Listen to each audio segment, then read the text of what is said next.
미국 장로교 목회자이자 문학가이신 헨리 벤다이크 주니어라는 분이 계십니다.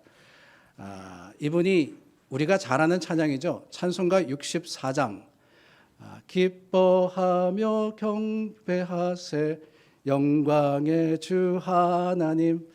찬송은 전 부르면 안 돼요. 할 때마다 헷갈려가지고 Joyful, joyful, we adore thee. 그 찬송을 작사하시기도 하셨고 프린스턴 대학교에서 오랫동안 문학을 가르치시기도 하셨습니다. 목사님인데도 말입니다. 1906년에는 저희 교단 예배 모범이라는 어떻게 예배를 드릴 거냐 하는 그 모범책이 있는데 그 책을 주필하시기도 하신 그런 영성과 또 지성이 대단하신 분이십니다. 근데 이분의 책 중에 The Other Wise Men가 또 다른 동방박사라는 글이 있는데 이 글이 연극으로도 각본되고 또한 영화로도 만들어졌습니다. 1985년도에 The Fourth Wise Man, 네 번째 동방박사라는 제목으로 영화화된 그런 글이 있는데 그 글을 여러분들에게 소개해 드리기를 원합니다. 이 글의 배경은 다름이 아닙니다. 전설에 의하면 탄생하신 아기 예수님께 경배 드린 것은 오늘 본문에 나오는 황금과 유황과 모략을 드린 이 세 명의 동방박사만이 아니라 한 사람이 더 있었다는 거예요. There was the fourth wise man. 네 번째 동방박사가 있었는데 그 사람의 이름은 알타반이다라고 합니다. 사실 성경에는 몇 명의 동방박사가 예수님께 나왔다라는 기록은 없습니다.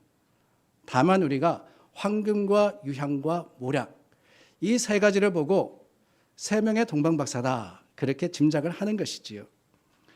전통에 의하면은 첫 번째 동방박사는 시리아에서 온 멜키어라 하는 박사입니다. 그분은 황금을 예수님께 드렸어요. 두 번째는 아라비아에서 온 발타잘이라는 박사로서 그분이 바로 유황을 드립니다. 세 번째 박사는 이디오피아에서 왔습니다. 게스파르이라는 분인데요. 이 분이 모략을 예수님께 드려서 영광을 돌렸다라고 전통이 이야기하고 있습니다. 알타반은 페르시아에서 온 네 번째 박사인데 40세의 젊은 박사였습니다. 이분이 구약의 예언을 듣고 연구하기 시작했는데 어느 날 문득 밝은 별을 보게 되었습니다. 그리고는 친구들이 다 비웃었음에도 불구하고 나신 왕께 드릴 청옥과 루비와 진주를 가지고 탄생하신 아기 예수님을 향해서 여행을 시작했다라고 합니다. 여행 열흘째 되는 날 세 명의 다른 동방박사들과 만나기로 한 장소에 도달했는데 몇 시간이 늦어버렸어요. 그래서 세 명의 동방박사들은 이미 떠났고 그곳에 남아있지 않았습니다. 만일 그곳에서 만나지 못하면 또 일주일 뒤에 다른 곳에서 만나자 약속을 했기 때문에 그곳을 향해서 발걸음을 옮기는데 문득 거리에 쓰러져 있는 한 유대인 병자를 보게 되었습니다. 발걸음은 바쁘고 시간에 맞춰서 가기는 가야 되고 그런데 자꾸 눈에 밟히는 거예요. 저 병자를 어떻게 할까? 그냥 두고 갈까?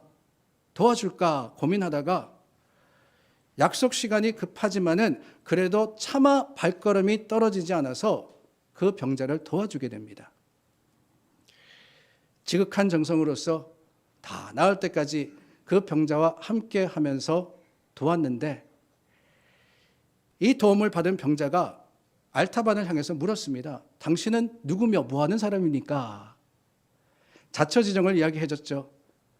나신 왕을 경배하기 위해서 예루살렘으로 가는 중입니다. 그랬더니만 이 유대인 병자가 가르쳐 주는 거예요. 우리가 가지고 있는 성경에는 왕의 왕이 예루살렘이 아니라 베들레헴에서 태어난다라고 하고 있습니다. 그러니 베들레헴으로 가시는 게 좋을 것 같습니다. 그 이야기를 듣고는 알타반이 길을 떠납니다. 두 번째 약속된 장소에 갔어요. 그런데 여러분 어떻겠습니까? Too late. 이미 다른 세 박사들은 예루살렘을 향해서 떠나버렸어요. 근데 그때 생각난 게 뭐냐?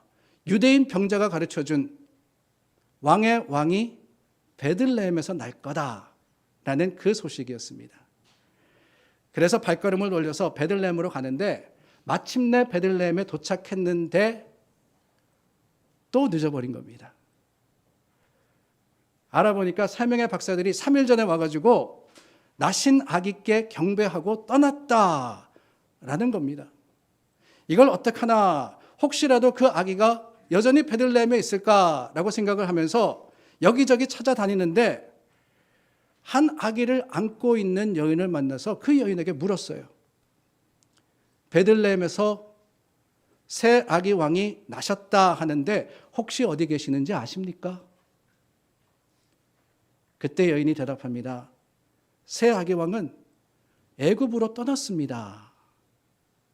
그런데 그때 정막을 깨고는 문짝이 부서지는 소리와 함께 헤롯의 병사가 들이닥쳤습니다. 다짜고짜 그 병사가 여인의 아기를 강제로 빼앗으려고 하고 그 여인이 비명을 지르면서 울부짖었습니다. 그 광경을 본 알타바는 자신이 아기 왕께 드리려고 가지고 왔던 3가지의 예물 중에 청옥을 그 병사에게 내어주면서 아기를 살려달라고 애원을 합니다. 눈부시게 빛나는 청옥을 움켜쥔 병사는 이 집에는 아무도 없어! 그렇게 소리치며 나가버렸어요. 태어난 아기 왕이 애국으로 갔다라고 하니까 그 뒤를 쫓아서 알타바는 또 여행을 떠났습니다. 애굽에 내려난 그는 빈민촌 또한 여러 어렵고 힘든 사람들이 있는 곳을 찾아다니면서 왕의 왕이 어디 계실까 헤매었어요. 근데 마침 노예시장을 지나는데 처절한 여인의 절규를 듣게 됩니다. 가난한 한 여인이 길거리에 누워서 이제 먹을 것이 없어서 우리 가족이 다 죽게 되었다고 하는 거예요. 울부짖으면서 사람들이 지나갈 때마다 나를 도와달라고, 나를 살려달라고 소리를 칩니다. 그 모습을 목격한 알타바는 2번째 보아였죠. 그 루비를 주고 이 여인을 살려주게 됩니다. 이제 하나 남은 마지막 보화를 들고 애굽의 이곳저곳 태어나신 왕을 찾아다닌 알타반. 1년이 지나고 2년이 지나고 세월이 지나 30여 년이 흘렀습니다. 돌다 그 마지막 하나의 진주를 붙잡고 알타반이 가게 된 곳이 어디냐? 그곳은 예루살렘이었어요. 40세에 집을 떠났는데 어느덧 70세 중반의 노인이 되어버렸습니다. 그 예루살렘 거리에서 나신 아기 왕, 이제는 30살이 되었겠죠. 30쯤이 되었을 겁니다. 그 왕을 찾는데 마침 그 예루살렘 성내가 소란난 겁니다. 6월절 즈음이었어요. 수많은 인파가 예루살렘 거리에 돌아다닙니다. 그런데 사람들이 술렁거리고 군인들이 뛰어가는 발자국 소리와 고함 소리, 그리고 여인들의 울부짖는 소리가 저 멀리서 들리게 됩니다. 지나가는 사람을 붙잡고 물었어요. 도대체 무슨 일입니까? 왜 이렇게 소란스럽습니까? 아니, 당신은 지금 무슨 일이 일어나는지 모르고 있습니까? 3사람이 십자가 사형을 당하는데 그 중에 한 사람은 죄 없는 분인데 나사렛에서 온 예수라는 사람입니다. 그는 광야에서 이적을 행하고 눈먼 자를 뜨게 하고 앉은뱅이와 문둥이를 고칠 뿐만 아니라 세리와 창기까지도 사랑했던 분입니다. 라고 하는 거예요. 그 소리를 들은 순간 알타반이 깨달았습니다. 아, 저분이 내가 30여 년 동안 찾아 헤맨 왕의 왕이 아니실까. 마지막 남은 그 진주를 손에 쥐고는 생각을 했어요. 만일 그가 왕이시라면은 이 보물로 그분을 속량해야 되겠다. 이것을 쥐고 그분을 사서 살려야 되겠다라고 생각을 하면서 십자가가 세워진 골고다라는 그 언덕을 향해서 갔습니다. 예루살렘 성문을 나아가서 이제는 그 성가에 있는 언덕을 오르는데 마침 성문 앞에서 한 소녀가 죽은 아버지의 빚 때문에 빚쟁이들에게 끌려가고 있는 것을 보게 되었어요. 나를 살려주세요. 나를 구해주세요. 그 모습을 본 알타바는 어쩌면은 새 왕일지도 모르는 그 십자가를 지고 가시는 나사렛 예수와 아버지 빚 때문에 유흥가에 팔려가는 이 소녀 사이에서 갈등하게 됩니다. 그러나 여러분, 그것도 잠깐 소녀의 울부짖음에 자신도 모르게 손에 쥐고 있던 그 진주를 내어주고 그 소녀를 속량해 주게 돼요. 이제 아무것도 남지 않았습니다. 빈손이 된 알타반. 그러나 희한하게도 처음 느끼는 이상한 평화가 가슴 깊은 곳에 솟아나는 거예요. 그 순간 하늘이 어두워졌습니다. 서둘러 언덕을 올랐어요. 어두움이 덮이는 그 언덕 위에 3개의 십자가가 세워져 있었습니다.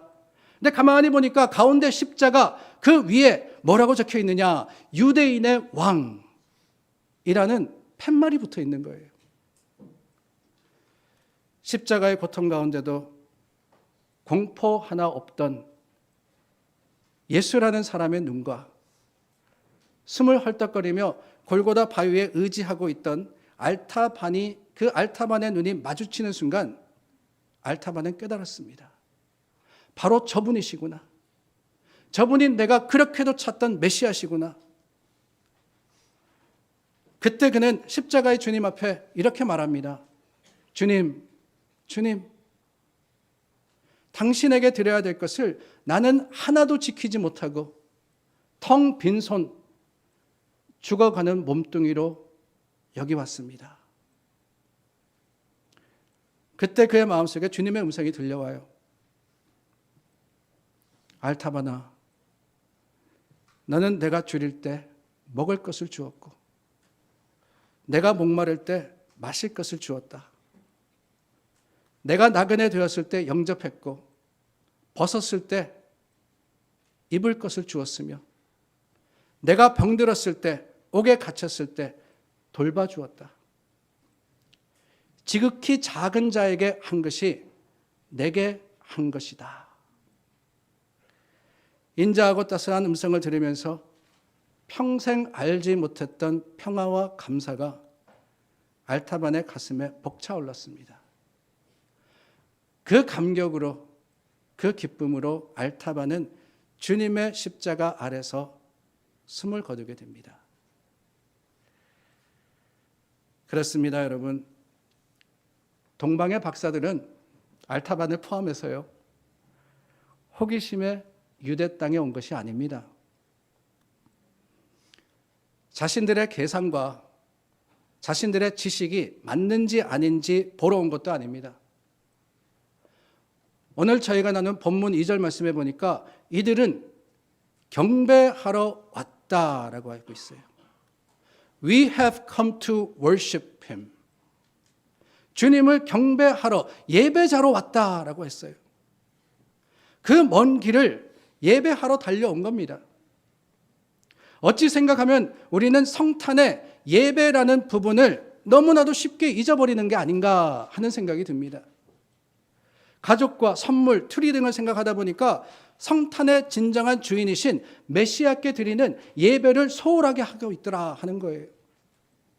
아니, 예배는 드립니다. 그러나 정작 장식과 준비와 연습과 행사를 계획하고 하다 보면은 정작 주님이 바라고 원하는 참 예배자이기보다는 퍼포머, 마치 연기자나 연주자의 역할에 그치기도 합니다. 그러나 여러분 기억하시기를 바라요. 성탄의 진정한 목적은, 여러분 성탄의 진정한 목적은 예수 그리스도를 이 땅에 보내어 우리를 구원하신 하나님을 예배하는 겁니다. 하나님을 예배하는 거예요. 예배의 중심이 하나님이십니다.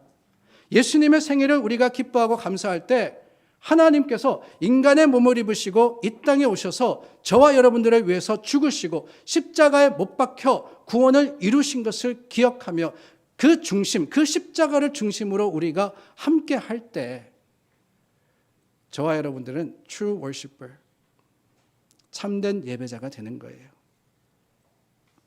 그러므로 오늘 이 성탄의 예배를 드리는 저와 여러분들은 주님 주신 구원의 감격과 주님의 주신 새 생명으로 인하여서 하나님만 바라고 오로지 하나님께만 영광 돌리는 하나님의 백성들이 될 수 있기를 간절히 소망합니다.